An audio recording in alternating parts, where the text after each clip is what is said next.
Ladies and gentlemen, podcasting since 2005. You're listening to Gamertag Radio with your host, podcaster Hall of Famer Danny Pena, the always opinionated Parris Lilly, and from outside of the norm, Peter Toledo. This is Gamertag Radio. All right, everybody. Thank you for joining me. This is an emergency stream YouTube video podcast that I wanted to do. This is Parris, Gamertag Radio. And it's been a few days since E3, and there's been a lot of news that has obviously happened during the week of E3. And there were 10 million podcasts that we put out for Gamertag Radio during E3. So I want to thank Danny and Pete for doing that. Unfortunately, my time at E3 this year was very limited, so I didn't get to see a lot in person.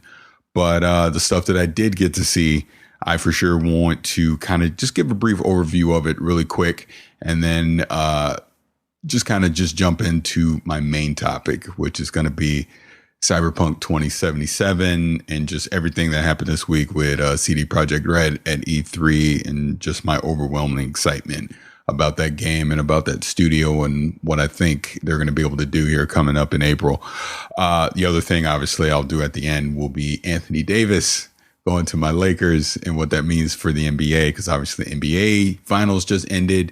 Congratulations to the Toronto Raptors, Kawhi Leonard, finals MVP. They did deserve it. They earned it. But hey, Golden State, they had some catastrophic injuries along the way, and that just completely just changes the landscape of the NBA as we go into the 2019-2020 season. So let's start off with this. Let's just start off E3. So like I said, I won't go too in depth with my thoughts of E3, but it all started for myself on Sunday. Went to that Xbox media briefing and everything that was that entailed in there. Obviously, Xbox Game Pass Ultimate was a highlight. I think that is a fantastic service that Microsoft is providing for $15 a month. Right now, if you spend $1 to get 1 month of Ultimate and you already have existing Xbox Live Gold or a Game Pass subscription on your account, it will auto upgrade it to Ultimate. So as an example, I had Xbox Live Gold until June of 2022. I now have Xbox Live. God, I can't even so many acronyms. I have Xbox Game Pass Ultimate now until June of 2022. And I only had to spend $1 to do that upgrade. So that was fantastic. And now it'll be on PC, on the console. Gold is bundled in as well. It's fantastic value for $15 a month. Obviously, beyond that announcement, we got to see some more of Gears 5. We obviously at the end of the show got Halo Infinite. We got to see another teaser for that. They teased Project Scarlet, which will be the next console for Xbox coming holiday 2020. And then the thing that absolutely stole the show at the Xbox media briefing was Cyberpunk 2077, and the fact that Keanu Reeves is now in the game and he's playing Johnny Silverhand, and he was at the briefing, and it was just like this ultimate rock star moment to see him walk out on stage. And I know I jumped up and clapped and cheered. It was just an awesome thing to see. So that's like what kicked it off for E3 for me. And then that kind of rolled into that evening. Went to Ubisoft, had like a little happy hour they were doing during the Bethesda press conference. So I went over there, hung out with some of those Ubisoft star players, kind of, just talk gaming, things of that nature. And then I went home, and then I went to work. And then Monday evening, I came back to E3. I got to go to another private event. Got to hang out with some people from Bungie. That was really great. Got to talk to some of those guys. Just kind of, hey, where Destiny 2 is headed, Shadowkeep, all that stuff. Just great connections with that. And then after that, I went to and I screw up the naming of this, so I do apologize. But the point of it is great. Actually, let me backtrack. First, I went to Ubisoft, had their showcase. I did not go to their media briefing, but I went to the Ubisoft showcase. I got hands on with Ghost Recon Breakpoint, and that was interesting because originally we thought we were going to have like 2 hours of being able to play the game, which wound up turning in like 20 minutes. We didn't really get a lot of time to play the game. And then we did an interview right after, and that was kind of it. So my thoughts on Breakpoint is kind of incomplete at this point because I didn't get a lot of time with it. I didn't really get to sink my teeth into it and really deep dive into what I thought Breakpoint was going to be, but it's definitely different than Wildlands for sure. It is a little more tactical, the survivor elements. I could see it on the surface, but I really need more time with Breakpoint to give an honest opinion about it. And I just know overall from hearing people at the show, the opinions have been mixed. So did the showcase. Actually, I did a showcase first, then I did the Bungie thing. And then after the Bungie thing, I then went to another Ubisoft event. And this is called, I'm going to screw this name up. This was for a mixer for basically Black content creators that were at E3. I'm just going to say it that way. And this had nothing to do with games. This was just a space that was sponsored by Ubisoft. Shout out to Esco Blades for putting this together, because it was a fantastic event where basically people of color, we all got together Monday night and we just hung out. We talked shop. There was no sales pitch, nothing. You even go check my Twitter timeline. I put a quick video up of the speech that Esco was giving at the start of the mixer, but it was fantastic. And I really hope that we start to see more of these, because look, I don't know if I'm the voice of this, a champion. I do not pretend to be at all, but I'm very adamant that we need more people of color in this space, in this industry. There's some brilliant people out of there that are just not getting the spotlight that they deserve. We need to, and I'm not talking just on the content creator side, I'm talking on the development side as well. We need more light shown on people of color in this industry, because we're out here. We play the games just like everyone else. We enjoy the games just like everyone else. We help make the games. We consume the games. We make content around the games. We do everything of the above. So I want to see more of that for sure. So again, going back to that mixer, it was fantastic to see a lot of people of color that were at E3. We all got together and it was just a great time. It was a fun time. There was no drama. Like I said, there's no sale pitch, nothing. We just talked shop and it was fantastic. And the highlight for me on a personal level was I got into this deep conversation with this one gentleman and we're just talking. And then all of a sudden someone goes, N-Guy Kroll. And I'm like, and I'm going to curse, oh, I've been talking to N-Guy Kroll and did not realize it because he cut his dreads and it wasn't clicking with me as I'm talking to him. And I felt like an idiot. But we continued the conversation, got more in depth, had a nice long conversation with N-Guy Kroll.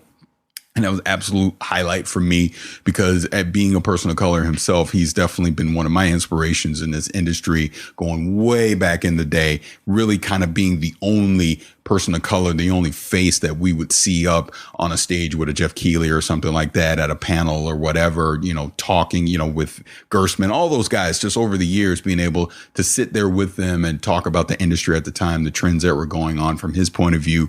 We even got into a conversation, about how he thought about the whole Resident Evil 5 controversy from back in the day, if you guys remember that. But definitely a highlight for me for that night. It was just really great. A lot of fun with that. So that was kind of my E3, really, because then I had to go to work. I had just work obligations. I did not come back to E3 again until the last day, probably about 1 o'clock in the afternoon. I was actually able to go on the show floor. And it was an interesting afternoon indeed. First and foremost, I've talked a lot about, E3 losing its relevance as far as just being a show and a spectacle. And that was very apparent. Not only EA being gone, not only Activision not having a booth on the show floor, Xbox being across the street, but PlayStation. It felt weird not seeing PlayStation in West Hall. I mean, Nintendo was still there, but West Hall just was not the West Hall that I've had fond memories of over the past decade or so. And then, South Hall was a little better. Bethesda was over there. Ubisoft was over there. WB Games was over there. They had the big Cyberpunk public booth over there, things like that. I mean, it was a little more kind of the typical E3 vibe in South Hall, but West Hall just felt off. It just felt weird to me. But like I said, I'm not going to get into too much of that, other than to say, thanks to the good folks over at Ubisoft, I was able to jump up into a meeting room and sneak in some playtime with Watch Dogs Legion.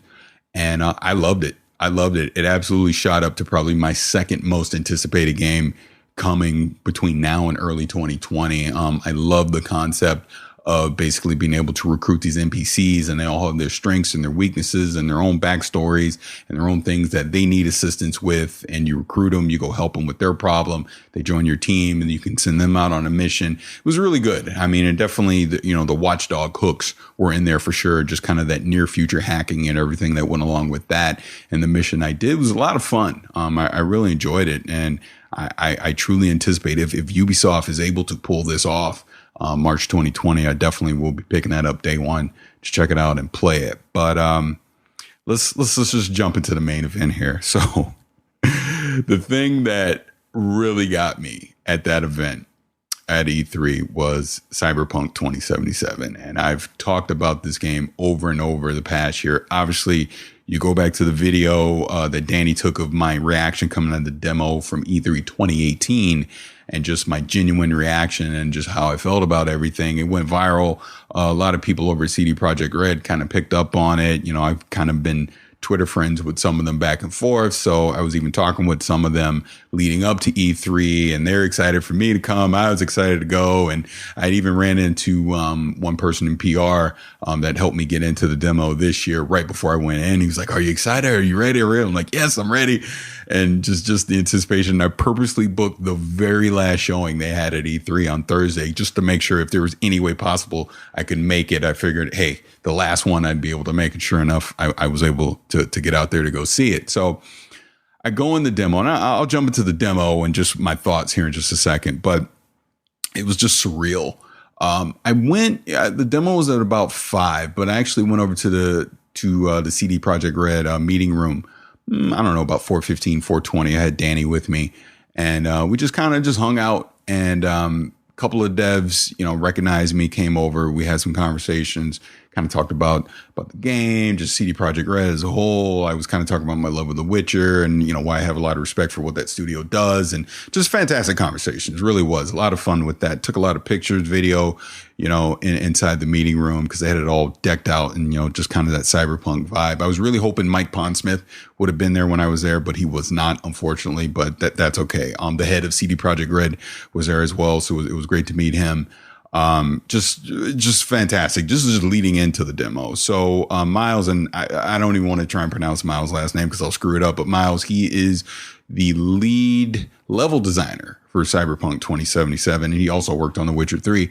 I had a nice long conversation with him, and then he actually was the one that gave the presentation of the demo that I got to watch. So did all that. I knew Danny and Pete were going to do something when I left the demo. Actually, I had my good friend Dan with me too. He was sitting right next to me. So I went into the demo. I sat dead center right behind the person that was playing the demo. So I had like the perfect front row seat to watch that demo when I was in there. And like I was saying, I knew Danny and Pete were going to have something. Like I knew they were probably going to film my reaction again or whatever. So I was prepared for it.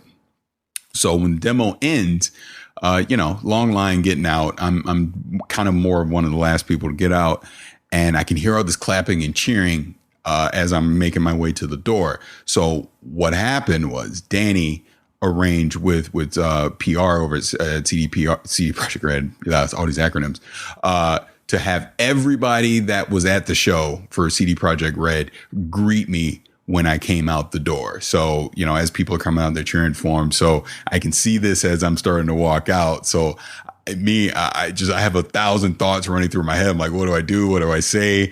And I just went with it, man. They were cheering and I just ran out that door and I just celebrated because I was just so happy for that moment because I felt like it just culminated a year of anticipation to see this demo and what it was going to be. And just like I said, all the connections that I've made over the past year with people at the studio and just other fans of the game and things like that. So to have everybody from CD Projekt Red, like just genuinely they're excited, like, hey, we know this is the dude from last year in the video, and they're just cheering and we're all shaking hands, and it was fantastic. And you can see that video for yourself. Danny has it on his Twitter timeline. I have it on my Twitter timeline. I put it up on my IG as well. But it was just one of those moments that you'll never forget because it was so genuine. And I was truly happy. I mean, I didn't know how I would react, but that was just my reaction. It was just happiness because I felt like this is a studio. And like I said, just getting to know some of these people just a little bit. but knowing them a little bit, like they're truly passionate about this game. They're not just trying to make a game to make a boatload of cash. Obviously, money factors into everything we do. But they're trying to make a game that they want to play, that they want to have fun with. And that's what Cyberpunk is truly shaping up to be. And like I said, you can just see the passion from everyone at that studio that was at E3, you know, and I truly appreciated that. I respected it. And like I said, it is a moment. It is the best moment I've ever had at an E3 ever. It is literally one of my all-time favorite moments, period, to have that happen. It's something I won't soon forget. And I'm very thankful for it. So the demo, I had a good friend of mine ask me at dinner that night. Excuse me. Oh, and let me backtrack before I actually get into that. So another highlight was I did go to the public booth because I wanted to check it out on the show floor.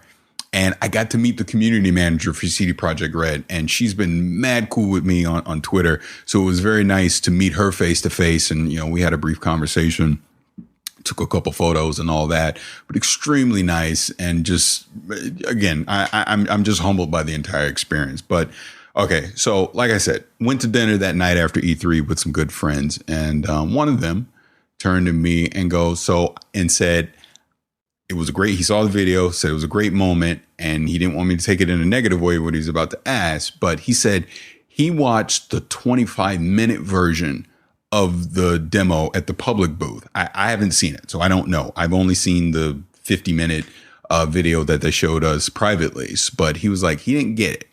He didn't understand, why did I think Cyberpunk was just this revolutionary thing? Why should he be so excited about it? And he wasn't saying it in a negative way. And I totally knew what he meant, because this demo that I saw, the full 50 minutes, is drastically different than the first one that you can go watch on YouTube right now from 2018.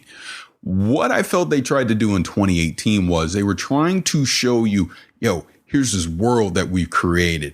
Here's just the nitty gritty of it. Here's some, I'm going to curse again. Here's some that you can do in this world. And it was kind of the glamour and the glitz version of it to get the novice that has no idea what Cyberpunk is all about to kind of get you hooked in. That's what that first demo was about. And guess what? It freaking worked, because I'm going to be perfectly honest with you. I knew of Cyberpunk going into it, but I wasn't a hardcore fan. But seeing that demo last year made me go do the work, so that I could actually understand this world and understand what the hype about it was. So that's what I felt like the first demo did its job. It did it very well. It got me excited about the world of Cyberpunk. It made me think, and this is coming from CD Projekt Red, and it's an open world game from a developer that I trust, that in my opinion has made one of the best games of this generation, if not the best game of this generation, in The Witcher 3. Sign me up. I'm all in. And that's what created that love affair for the past year, which culminated into this. But let's just flash forward to now with this demo that we have here in 2019. It's not the action-packed glitz thing that's just going to get your heart pumping. It's more of a thing of, here's the world. You already know what the world is. Here's how this world works. Here's how the factions work. Here's how the technology in here works. Here's how there is no classism, excuse me. Here's how you can customize the skills to have your V work for you in the way that you want it to work. That's what I took out of this. Like, the thing, and again, I'm not going to try and go too in depth with like spoilers and what I saw, because I want people to really experience this for themselves. But we got two different versions of V. We got the male version that you see in the trailer, and then we got the female version that obviously would have been in the previous demo.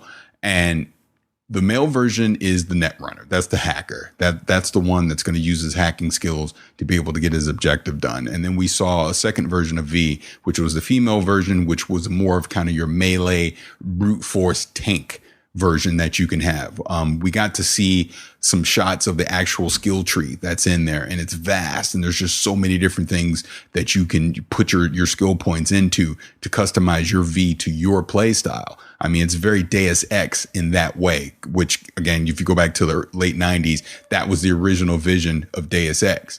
You know what I mean? So that's what we kind of got to see early on, just those differences. But then they kind of went into, we saw some of the factions, like the one that we start off with is the Voodoo Boys. And those are the Haitians. They're speaking Creole. And I love that they're literally speaking Creole and there's the translator there to let you know what they're saying. And then really good friend of mine, Uriah, Andrew from the show Radio, he has a video that's gone a little viral as well after seeing it. And he knows Creole. He's Haitian. He knows. And he was so excited because it was truly speaking, like he could understand what it was saying, and the translation was right there with it as well. So that was awesome.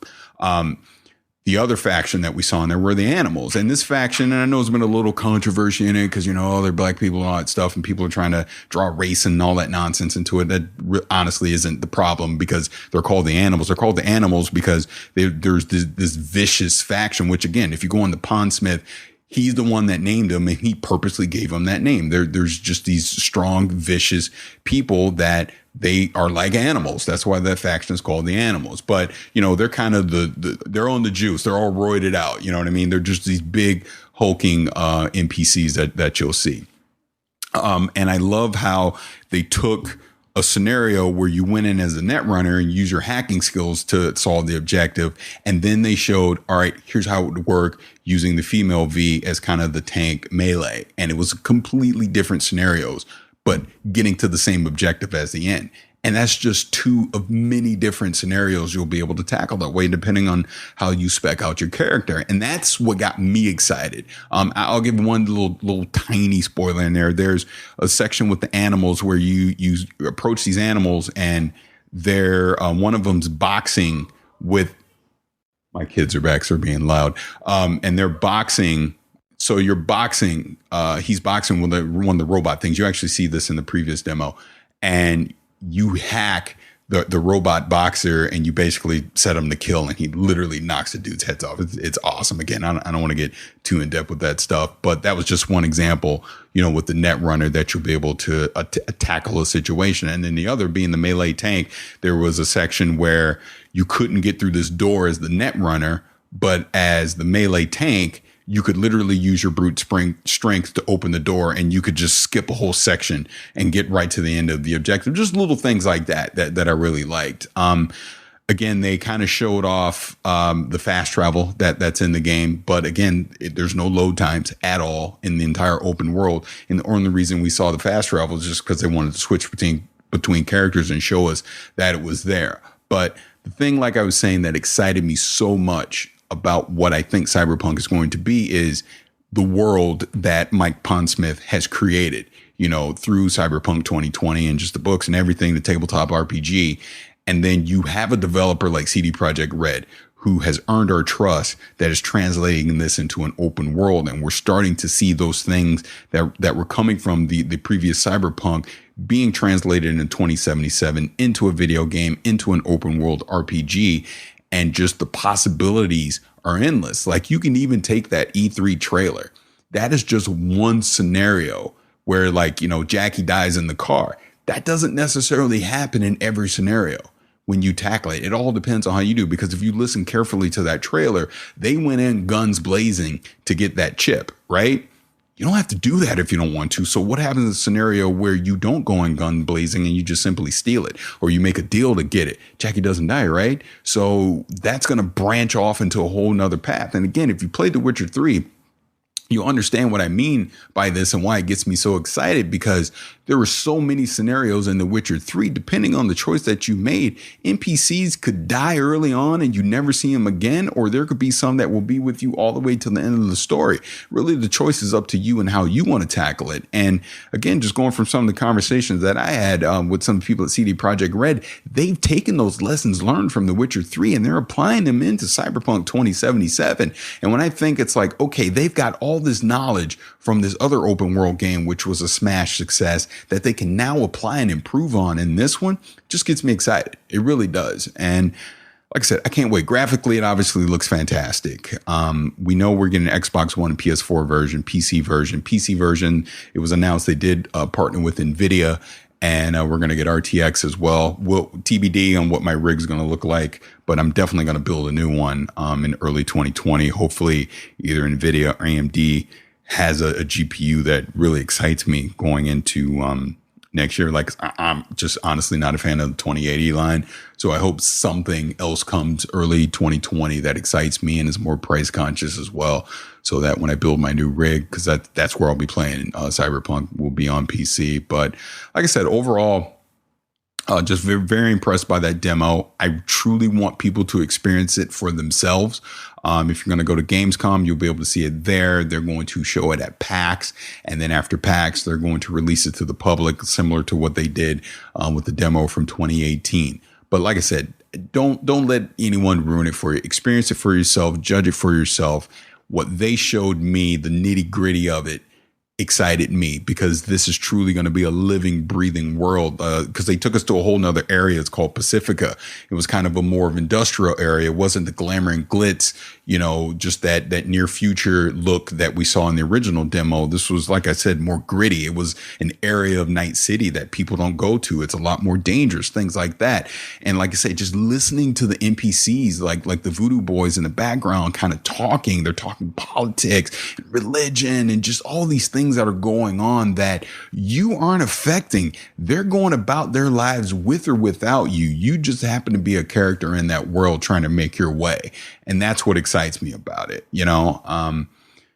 It's very ambitious, man. It really is. Going into 2020, I can't think of anything else that would top my list for most anticipated game. And when April 16th, 2020 gets here, I mean, I'm ready. Speaking of that date, CD Projekt Red had that date in the first demo. Now, if you go back and watch the first demo, they clearly hint at February 16th, 2020 being the launch date for this game, which again is fantastic. Kind of goes to show you, they've had a plan for a long time and what they want to do. Which brings me to the final point of this. Keanu Reeves, Johnny Silverhand. He's obviously a NPC that's going to be in the game. He is in your head, so to speak, almost like you're conscious, but seeing the demo, not really. He kind of has his own agenda, and he will make comments along the way about what he thinks you should be doing versus what you're actually doing, which I think is fantastic. It's, from everything I understand, he's not just making a quick little guest appearance. He will be a character that will be around throughout the duration of the game. And obviously there's secrets and everything that goes with that. But I think it was an amazing get by CDPR to get Keanu Reeves, because that was the other thing, just kind of talking a couple of devs, he's not just there for just picking up a paycheck. I mean, he's invested into it as well. You obviously saw his excitement when he was out there on the Xbox stage as well. All that was genuine from what those guys were telling me. I mean, he's really into it. So that excites me too, to see that, dude, Keanu Reeves is a freaking rock star right now. And to see his involvement in this game, makes a lot of sense, from a business standpoint. Again, he's very marketable. It is very clear moving forward. He will be the face of this game going into launch next year. It just makes sense. And if he's also into it as well, plays a big part into it, that's just icing on the cake. And which, again, I guess one thing I didn't really touch on too much was, there's the whole creative character. And that's why I know people are kind of getting upset. Oh, they're doing this white male protagonist on the box art, blah, blah, blah, blah, blah. But remember this, you get to design your own V the way that you want it to be. And trust me, my V will be black and beautiful and most likely female with a big giant Angela Davis afro, because that's what I plan on doing. That's going to be my V. That's how I plan to play Cyberpunk. But you get to play the way you want to. And that's the beauty of this game. And yes, there are other RPGs out there that do similar things, or other RPGs that do open world. But I look at it this way. And again, why it gets me excited. This is an open world RPG from a developer that knows what the hell they're doing. They have set the gold standard for this with The Witcher 3, and I fully expect nothing less from them with Cyberpunk 2077. Plus, Mike Pondsmith is fully involved with this, so we're going to get all the backstory and the lore of the Cyberpunk world in this as well. I just think the combination is going to be fantastic. I really do.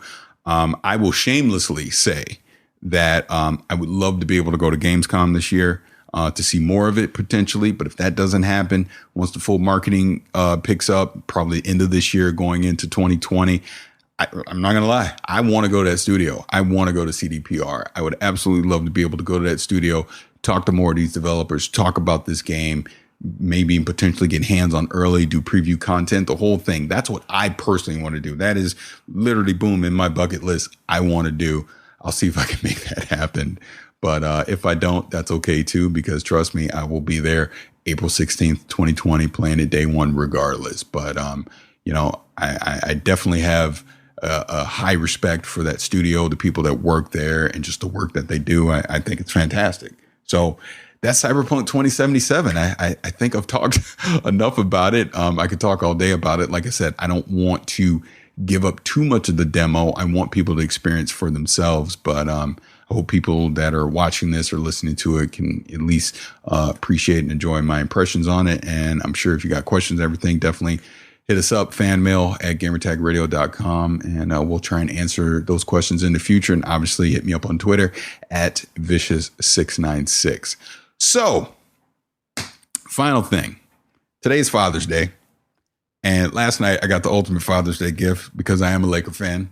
I'm a die easy. Oh, excuse me. I am not a die easy. I'm a die hard Laker fan. I don't know why I said die easy, but I'm a die hard Laker fan through thick and thin, through the good and the bad and the ugly. And I'll tell you, 3 weeks ago, it was looking rough. Magic Johnson scorched the earth on the way out the door, just badmouthed the whole front office. We were the laughingstock of the league. It was like, we're going to get no free agents. LeBron, it was like, oh my God, LeBron's going to try and force a trade. Everything's going to crash and burn. And what happened yesterday? They got Anthony Davis. They got one of the top 5 players in this league. He's going to get to play with LeBron while LeBron is still playing at a peak level. Yeah, we had to trade the kids, but we kept one of them. We kept Kyle Kuzma. Yeah, we gave up some first round picks for the future, but the Lakers are trying to win now. That's what the Lakers do. And we still got cap room to either try and go get one more max guy like Kemba Walker or take that max money, split it up to build up the depth on the team. Let's get some 3-and-D guys. Let's get some perimeter defense guys. Let's get some 3-point shooters. I mean, that's the template right now in the NBA to win. You got AD, you got LeBron, who are going to draw double and triple teams in the paint, kick it out to a dude. He's going to be wide open. Got to hit your shots. And then when you go up against the Hardens and the Dames and the Stephs of the world, that are out there creating on the perimeter, you got to have a guy that can D him up. You got Kawhi. We don't know if he's staying in Toronto, he's coming to the West or whatever. But either way, the West is wide open now with Kevin Durant getting injured, going to be out for the whole year. Clay, my man, Clay, I love Clay. Clay getting, the ACL tear and most likely out either the majority of the year or all of next year. I mean, Golden State's not going to be that great of a team next year. Will they make the playoffs? Probably. I mean, Steph's that great of a player. But they're not going to be the dominant team that they were. Denver, I mean, I expect them to be a threat. They're still young, though. They're vulnerable. We got Portland. If Jokic comes back, I mean, they're obviously going to be a huge threat as well. Utah has come up as well. Clippers, Jerry West, Doc. I mean, they're building that team. Let's see who they get in free agency. The West is wide open. And now that we got AD, we're instantly going to be able to contend in that. The East, I don't know if Kawhi's staying. I don't know if he's leaving. Giannis got to develop a 15-foot jumper.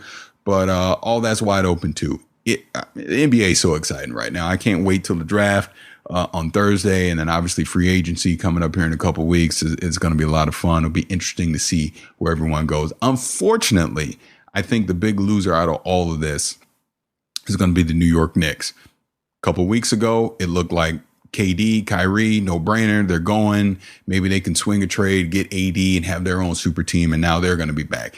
Now AD obviously isn't going. Strong hints that Kyrie's going to go to Brooklyn. And KD might, after everything that's gone on, KD might just stay in Golden State. He may not go anywhere.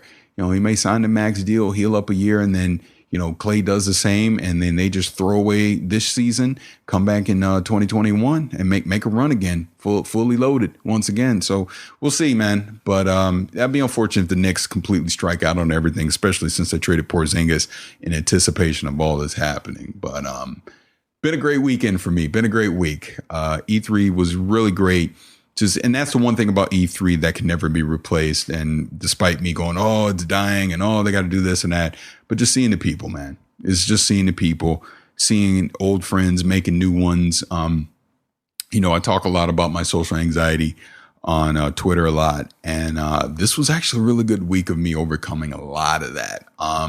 I made it a point, especially Sunday during the Xbox briefing, to actually approach people myself and say, hello, how you doing? That kind of thing. And then even during the week, I had a lot of people approaching me. And it was very humbling as that was happening, especially like at the Mixer Monday night at Ubisoft. I had a lot of people coming up to me that knew me. And I was like, wow, really? People want to take pictures of me. It was like blowing me away. But I definitely made a point to, purposely reach out to people, say hello, talk to them, have conversations, just things like that. And I was so happy that I was able to accomplish, get over the hump on that barrier, so to speak. And, it's always going to be a struggle with me. That's why I kind of openly talk about it, because I know other people struggle from it too. But sometimes, like, I'll tell you a perfect example. Met the Bungie thing, right? And, I obviously I know Deej, I know like Noseworthy, Luke Smith, some people, but there are a lot of people there I didn't know. And there was that moment where I kind of panicked a little bit, and I almost had my flight reaction where let's just get out of here. You've shown your face, just leave. You're good. And I was like, you know what? No, I'm not leaving. I want to be here. Took a deep breath. I was like, you're good. Wound up having fantastic conversations the whole time I was there. And I'm glad I didn't leave. Really glad I didn't leave. I fought that urge. You know what I mean? So, like I said, if I can do it, anyone can do it. I just think it's a human reaction to have these issues, but it's okay. We're all just people. And that's the one thing we got to remember. We're all just people. We're all going to be shy by certain things, but you won't get to know the person that you want to know if you're afraid to approach them. You just got to look at it that way. So I think that's my final words of advice on that. Like I said, E3 was a great time. I'll obviously hanging out with Danny and Pete. Love them. They're my brothers, and nothing can ever change that or replace that. Again, I'm just thankful for all the opportunities that we've been able to get over the years. And this week was definitely a reminder of that. And I'm just thankful. I'm just blessed. Like I said, I love video games. I'm 45 years old. I still play video games. That's okay. I obviously hop on stream, put myself out on camera, talking about it, do a podcast, all that stuff. But it's okay because I'm doing what I love to do. I have my family. I love them to death, and they support me 100%, and everything's great. So I feel like I have talked a lot, and my family is back from the store. So I should probably go check them out and see what they're doing. This stream, I will turn it into a podcast. It will be on a podcast. I will also be putting this out on YouTube as well. So everyone that kind of hung out in the stream with me right now, I truly appreciate it. For those that are listening on the Gamertag radio feed, thank you. Appreciate the support. And if you're on YouTube, thank you for the support there as well. Definitely going to keep doing more of these, trying to practice, trying to get better at it. But, it's just one of those things. I just love doing this stuff. But that was my week at E3. That was my thoughts on Cyberpunk. And I'm excited as hell about Anthony Davis. So thank you, everyone, for hanging out with me. I really appreciate it. And I will be talking to you again real soon. Peace out.